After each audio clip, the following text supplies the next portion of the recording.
I'm going to lead this conversation with a question, and it's about AI. And my question to you is, what's your stance on it? Do you think that AI is going to bring us prosperity and all these amazing things they say it's going to bring us? Or do you think that it's going to bring us tyrannical rule, surveillance, and a police state? Do you think it's being brought in to replace us? Sit and ponder on that question for a second. Because I recently discovered some information, and I'm going to present it to you without bias. I'm just going to give you the facts and what I found. And this is something that you may or may not be aware of, but depending on how you answered that question, you might be okay with this. And for other people, you might be infuriated. And I say this all the time, but we should really be paying attention to what the ultra rich are saying, because they are telling us their plans. They're telling us exactly what they're doing. And in this case, Larry Fink, the CEO of BlackRock, he is telling us what they're planning to do. And what he is saying is that they plan to use retirement funds and pensions to fund AI. If we could get more and more Americans to think about growing with the United States, we will have far than enough money to invest in this infrastructure. But as the governor was talking about, the need for electrons is growing every day. Some of these, if we're going to be the leader in technology, which we are, if we are going to be the leader in AI, which we presently are, it's just going to require trillions of dollars of investments. And if we don't invest in it, China will be the global leader in this. And so to me, it's not whether, this is a must. And if you think about how that translates, it translates into a more dynamic economy. We need the United States economy to grow at over 2%. We need the U.S. economy to grow at 3%, especially with the growing deficits the federal government has. And so much of this money, not just the private, is going to be coming from the private sector, from savings accounts, from pension accounts, from insurance companies, and on and on and on. And he said this a while back, and at first everybody thought this was just a conspiracy. Everybody thought that he was just saying this, and there was really no merit to back it up. There was no truth to it.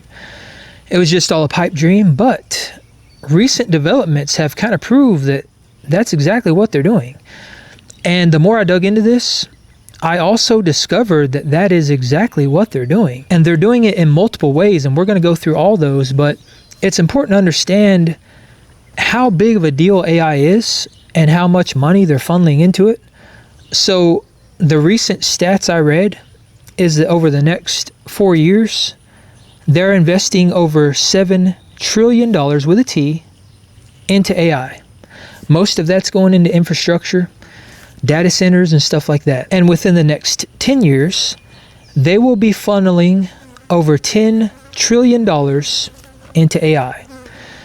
It sounds like a lot of money, because it is, but when you visualize how much money that actually is, imagine that a stack of $1 trillion $1 bills would literally reach the moon. So you could go to the moon and back 7 times within the next 4 years on $1 bills. That's a lot of money. And it's actually kind of inconceivable. But when you think about how much money that actually is, if you can comprehend it, and you think about the fact that they're using our retirement funds and our pensions and the money that we have worked most of our entire lives for in order to fund this, how you answered that question and your stance on AI really starts to matter. Because if you think AI is great and you think it's going to bring us abundance and all these great things, then you might be okay with this. You might be more than happy to fund the scaling of AI. But if you stand on the other side of the fence and you're not okay with it, and you believe that it's going to bring us tyranny and all these bad things, you're probably not going to be okay with this. And keep in mind here that the person saying this, Larry Fink, he is the CEO of BlackRock, like I mentioned, but that is one of the largest index fund providers in the United States. So when these people say these things, we should really listen, because there's something that's actively happening right now as we speak that really plays a role in this and is going to completely change the game, and that is IPOs, and specifically tech IPOs. For those of you that follow investing, I'm sure you're probably aware that the SpaceX IPO just recently went live, and it's the biggest IPO that's ever went live in history. And there are many other tech IPOs that are forecasted to go public in the very near future. And they're not just hitting the market, they are hitting the market and being fast-tracked. They were actually trying to fast-track the SpaceX IPO so that it's picked up on the S&P 500, but that was blocked. But even though it was blocked by the S&P 500, it was in fact rolled over to other index funds, mutual funds, and ETFs, which means that it is going to start showing up in people's retirement accounts, their 401ks, and their savings. The NASDAQ 100 and the Russell 1000 are two prime examples of this. Shares of Elon Musk's SpaceX could land in your retirement plans much sooner than normal. Consumer reporter Josh Dorward's here in your corner breaking down what all it means, and this is interesting, how it could impact your 401k. Yeah, Janelle, so there's been a lot of buzz about this here since this all happened. Yes. So let's talk about what happened and then how and why it could impact your money. So the company, as Janelle said, started selling shares of its stock for the first time on Friday. And even if you are not buying it directly, some of those shares could wind up in your retirement plans and pensions actually within the next couple of weeks. That is not typical. Normally, it could take a year or more, and that's because there are rules that keep unprofitable businesses without a track record like SpaceX out of these key index funds where millions of Americans invest their retirement savings. But two of the major indexes, the NASDAQ and Russell, announced that they will be bending those rules for SpaceX. NASDAQ and Russell are allowing SpaceX into their plan is to allow them into their indices. But S&P 500 is the majority of the indexing in retirement plans. I'd say it's like 80 to 85% of that. That indice is not allowing SpaceX to, jump to the front of the line, do the Disney Pass type of thing where you get in, really quick. They're making them wait that full year and follow some of the other rules that they have. And as for the other tech IPOs that are scheduled to hit the market, one is OpenAI, and the other is Anthropic. Both of these are also forecasted to be fast-tracked. And between the three of these, when you include SpaceX, the total valuation for these is over $4 trillion. And one of the big problems here is that they're hitting the market at valuations that are much higher than what they're probably actually worth. So that means that they're already overvalued. So if the value drops and these things are in our retirement funds, what happens to our retirement funds?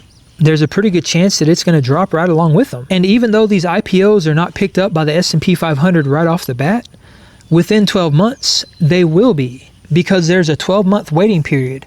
And then it's free game. And then they're going to be rolled into all these index funds and these mutual funds and all these ETFs. They're going to be picked up by our retirement accounts, our 401ks, and our savings. And whatever happens to the market after that, we're left dealing with it. But it's not even about the market. It's about the fact that that money is being used to fund AI. That is the money they're using to build data centers and scale AI to the moon. So what Larry Fink said and what he predicted is exactly what's happening. And it's important to understand that we're not just funding AI and data centers and all this infrastructure with just our accounts. We're funding it through our utilities, because it's already been shown that utility bills across the country, specifically water and electric, they're rising through the roof. There are certain places that have gone up 20, 30, 40% because all this infrastructure is being built around us. And we, the consumer, us little guys here at the bottom, are left footing the bill. So not only are we paying for the infrastructure, we're paying to support it as well. I keep the doors closed all the time. It's a sunny afternoon in Atlanta, Georgia. But inside Carolyn Kane's 3,000 square foot home, it's cold. So effectively your bill had almost doubled in like 2 years. Yeah. She's now turned off her heat and water, leaving much of this home hard to live in. The average bill for an average customer used to be about $150 a month. The average bill now is $225. A CBS News analysis found Georgia Power, the largest energy provider in the state, imposed 6 rate hikes in the last 3 years. during which time the Vogtle nuclear power plant came online and Georgia saw a boom in data centers. Data centers, Duran says, came to Georgia for discounted power. So data centers are actually paying less for electricity than Far residents? less. Across the country, new data centers are driving up utility bills in at least 13 states. This analysis found Americans who live near data centers are paying as much as 267% more for energy than 5 years ago.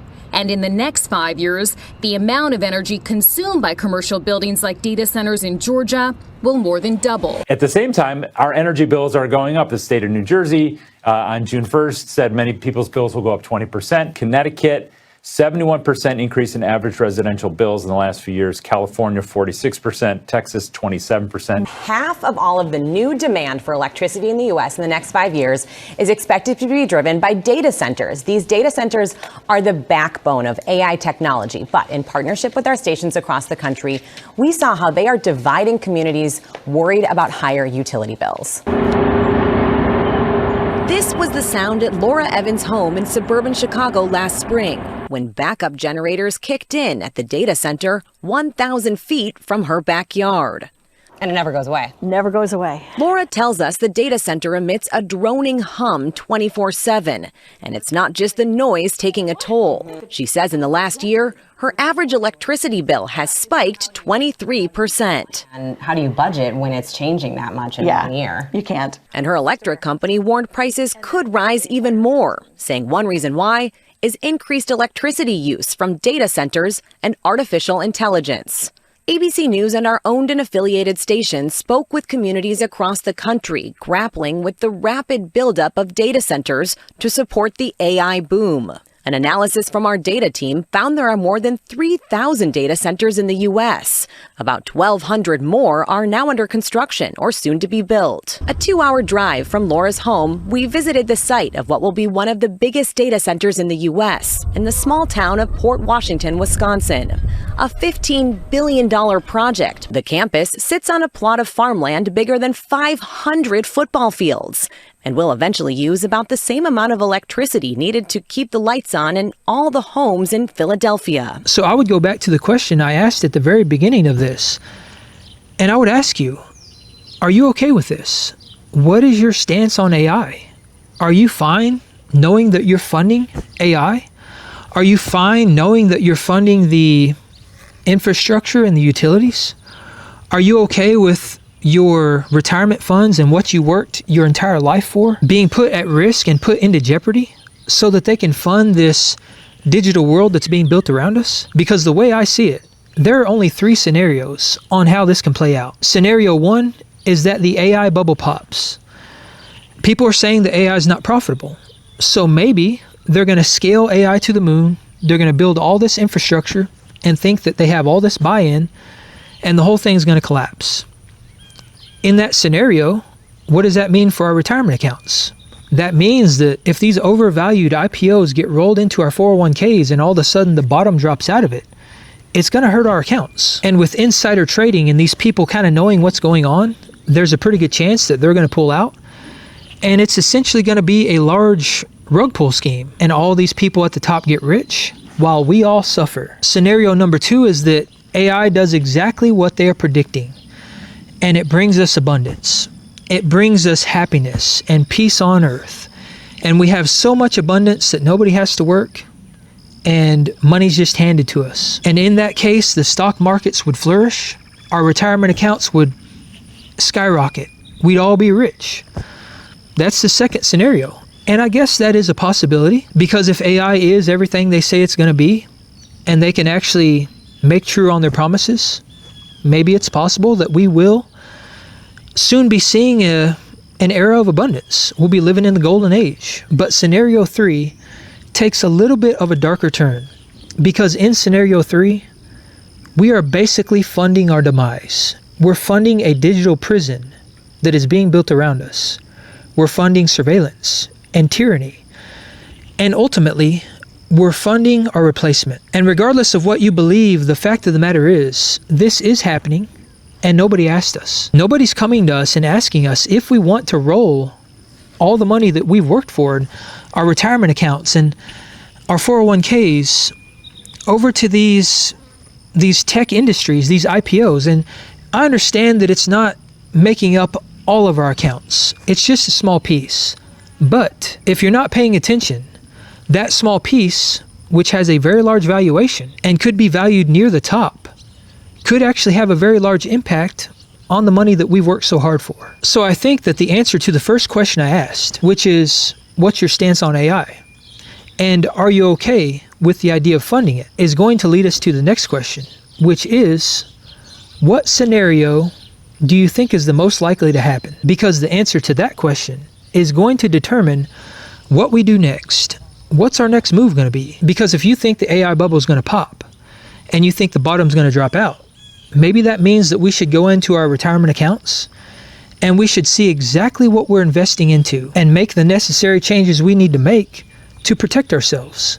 If you think that scenario 2 is going to come to fruition and that we're going to be living in a era of abundance and all of our wildest dreams are going to come true and the stock market is going to skyrocket and we're all going to become rich, maybe that means that you want to go into your accounts and you want to invest even more into these tech IPOs and these tech industries. Or if you believe that scenario 3 is the most likely to happen, maybe that means that you want to go in there and check your investments very, very closely and make the necessary adjustments.